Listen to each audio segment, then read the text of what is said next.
Hola y bienvenidos. Hoy nos vamos a adentrar en la última etapa de un mapa de inversión muy particular.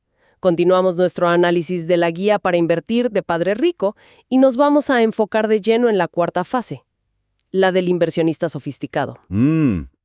La fase final del camino. Para esta conversación nos basamos en los capítulos del 37 al 41. Y es interesante porque no solo describen una estrategia, más bien pintan el retrato de una mentalidad, una forma de ver el mundo que, según el autor, es la verdadera clave de la riqueza. Exacto. Vamos a ver cómo piensa esta persona, qué herramientas usa y sobre todo cuál es su meta final. Y esa es la pregunta que va a guiar todo, ¿no? ¿Qué es lo que realmente separa a un inversionista, digamos, promedio, de aquellos que crean una riqueza inmensa, generacional? Claro, el que compra algunas acciones versus otra cosa. Respuesta no es tener más dinero para empezar. ¿Qué es lo que todos pensarían? Por supuesto. La diferencia real está en el control, en un conocimiento muy específico y en una perspectiva del mundo que es, bueno, para muchos es radicalmente opuesta a lo que conocemos. Entendido. A ver, empecemos a desempacar esto. La fuente arranca con una idea que, de entrada, me parece que va contracorriente. ¿Te refieres a la de construir un negocio? Sí, sugiere que la mejor manera de convertirse en un gran inversionista no es empezando a invertir, sino construyendo primero un negocio que sea exitoso. ¿Por qué ese camino? Es una excelente pregunta porque va al núcleo de la filosofía del autor. El argumento es que construir un negocio desde cero es, punto, la mejor escuela que existe. La mejor escuela de negocios. De negocios y de inversión, por dos razones. La primera es la obvia. Un negocio exitoso te da el flujo de efectivo para hacer inversiones importantes. El capital. El capital. Pero la segunda es la crucial. El proceso de construir una empresa te obliga a desarrollar habilidades que son directamente transferibles al mundo de la inversión a gran escala. ¿Cómo cuáles? Pues aprendes de sistemas, de gente, de marketing, de contabilidad, de leyes. Es un entrenamiento intensivo, pero en el mundo real. Es como si dijera que no puedes ser una buena crítica de restaurantes si nunca has cocinado un plato complejo. Esa es la analogía perfecta. Tienes que entender cómo funciona la maquinaria por dentro para poder juzgarla bien desde afuera. Exactamente. Y a partir de ahí, de esa experiencia, la fuente introduce un concepto clave: los 10 controles del inversionista. Que suena un poco a fantasía de poder, ¿no? Como si alguien pudiera controlar el mercado. Claro, es lo primero que uno piensa. Voy a dominar la bolsa. Pero si algo sabemos es que el mercado es impredecible. Entonces, ¿a qué se refiere con control? A todo menos a eso. El texto es muy enfático en que controlar el mercado es imposible. El verdadero control es sobre uno mismo. Ok. Y sobre los elementos que sí puedes gestionar dentro de tu inversión. Se trata de controlar tus emociones, los contratos, la información, tus asesores, las estructuras legales que usas. O sea, minimizar el riesgo. Exacto. Minimizas el riesgo con competencia y con diseño, no tratando de adivinar el futuro. De esos 10 controles, hay 2 que el texto resalta muchísimo. El primero, y lo llama el más importante de todos, es el control sobre una misma. Hay una frase que me pareció demoledora. La inversión no es riesgosa. El inversionista es quien es riesgoso. Es que esa frase lo cambia todo. Desplaza la culpa del mercado volátil o la mala suerte. Y la pone en el individuo. Totalmente. La pone directamente en la preparación o la falta de preparación de la persona. El autor sostiene que las mayores pérdidas no vienen de malas inversiones. Entonces, ¿de dónde vienen? De malas decisiones. Decisiones impulsadas por el miedo o por la codicia.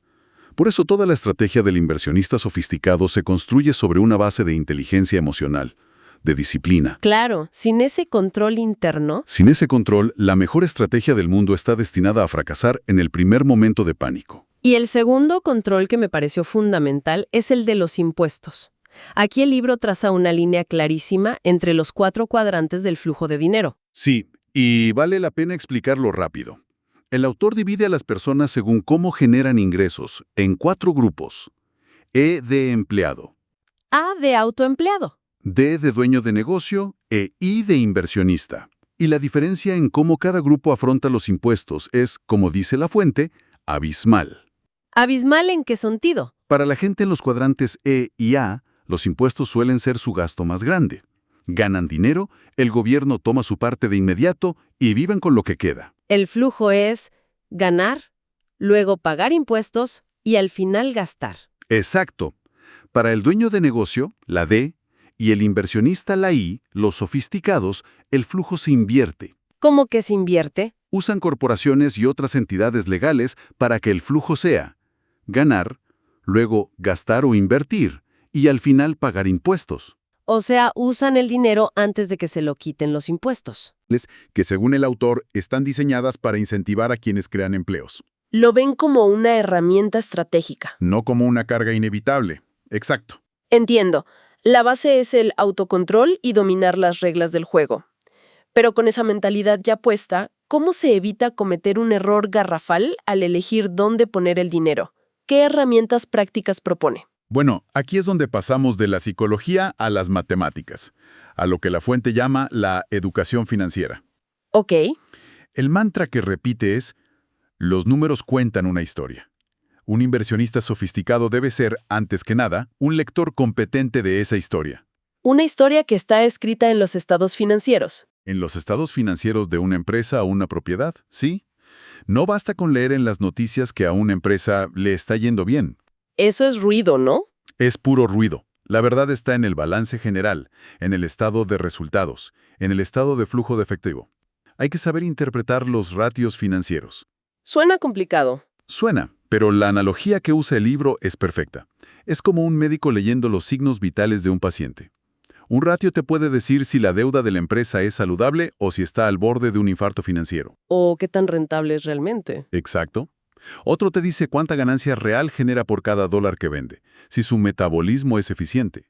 Sin esa capacidad de diagnóstico, pues estás invirtiendo a ciegas. Y el nivel de detalle que describe para este diagnóstico es increíble. A mí me impactó el ejemplo sobre la compra de bienes raíces, donde menciona que utiliza una lista de verificación con más de 30 puntos.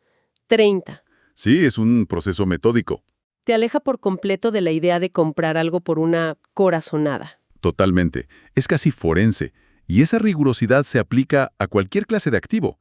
De hecho, hay una parte muy interesante sobre la inversión en recursos naturales, específicamente el oro. Ah, sí. El padre rico era un gran creyente en el oro. Un gran creyente, pero su razonamiento iba más allá del análisis típico. Obviamente, entendía el argumento pragmático. El oro tiene una oferta limitada, no se puede imprimir como el dinero. Y por eso mantiene su valor, lo clásico. Sí, pero la fuente revela una creencia más profunda, casi filosófica. Él estaba convencido de que poseer oro físicamente atraía más riqueza. Espera, atraía más riqueza. Eso suena más a ley de la atracción que a finanzas. Exacto. Y es fascinante porque nos muestra que para este tipo de inversionista, la estrategia no es 100% números fríos. Hay algo más. Hay un componente de mentalidad y una creencia casi metafísica en la naturaleza de ciertos activos. Sugiere que la relación con el dinero es también energética. ¿Y cómo afectaría eso? Que la confianza que te da un activo tangible como el oro puede influir en tu toma de decisiones, en las oportunidades que ves. Es un recordatorio de que, en la cima, la inversión es tanto un arte como una ciencia. Todo esto nos va llevando, como dices, a la cima de la montaña. Tenemos la mentalidad, las herramientas de análisis, pero ¿cuál es el objetivo final de este camino?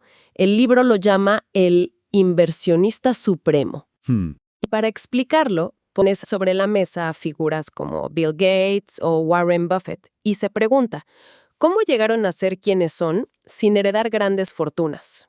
Y la respuesta que ofrece la fuente es un cambio de perspectiva total. La idea central es que ellos no se hicieron inmensamente ricos principalmente, comprando activos. No. Pero Buffett es famoso por comprar acciones. Claro, pero el origen de su inmensa riqueza y la de Gates no fue comprar activos que otros crearon, fue crear un activo desde cero, un negocio, que el mercado luego valoró en miles de millones. Ah, ya veo. El salto conceptual. Es pasar de ser un consumidor de inversiones a ser un productor de inversiones. Para que no suene algo inalcanzable solo para genios, el autor lo aterriza con una anécdota personal. Sí, la de 1994. Cuenta que en ese año, después de haber pasado años construyendo su negocio y su portafolio de bienes raíces, sintió que estaba lista para su siguiente rito de iniciación. Su meta ya no era solo comprar más. No, Su meta era aprender a llevar una empresa a la bolsa de valores. Y esa es, precisamente, la definición que la fuente le da al inversionista supremo. Es la persona que tiene las habilidades para tomar una idea, construir una compañía sólida a su alrededor, hacerla crecer Ajá. y finalmente ofrecerla al público. A través de una oferta pública inicial, una OPI. Es el momento en que, como dice el libro, el mercado, el mundo entero, valida tu creación. Es la culminación. Es la culminación de todo el aprendizaje.